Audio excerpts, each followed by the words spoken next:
You are a Bangladeshi citizen, तो आप इसको लेके क्या रिएक्शन देंगे और क्या करेंगे, क्योंकि you are a member of the assembly also. हम कानून में क्या लिखा है हम देखेंगे, कानून से हम लड़ाई करेंगे।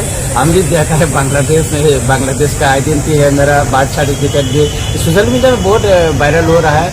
हेडलाइन त्रिपुरा में भी लिखा है और दैनिक संबाद में भी लिखा है, तो वायरल हो। बाकी जो सोशल मीडिया में बहुत वायरल हो रहा है, तो ओनली मेरा के लिए नहीं। मैंने देखा हमारा चीफ मिनिस्टर और हमारा MP साहब विप्लव जी का ID कार्ड और उनका बर्थ सर्टिफिकेट भी वायरल हो रहा है। हम कानून में क्या है, हम कानून से लड़ाई करेंगे और वो जो हमारे असेंबली का जो प्रिविलेज कमिटी है हम वहाँ में कम्प्लेन करेंगे और जल्दी एक्शन के लिए हम मांगेंगे। স্যার এটা কি ফেক নাকি এটা সম্পূর্ণ ফেক। আপনারা বলুন, আমার এখানে তো মানে কি বলবো, আমার দাদুর থেকে তো এখানে আপনারা তো বলেন না আমি কি বাংলাদেশি এখানে। আসল কথা হচ্ছে কি এটা কোথায় ওরা পেয়েছে, কোথায় কি কে বানিয়েছে, এটা বানিয়ে এটা ভাইরাল করেছে, সেটা খুঁজে বাইর করার জন্য আমি কেস করব। আইনের মাধ্যমে আমি লড়াই করব।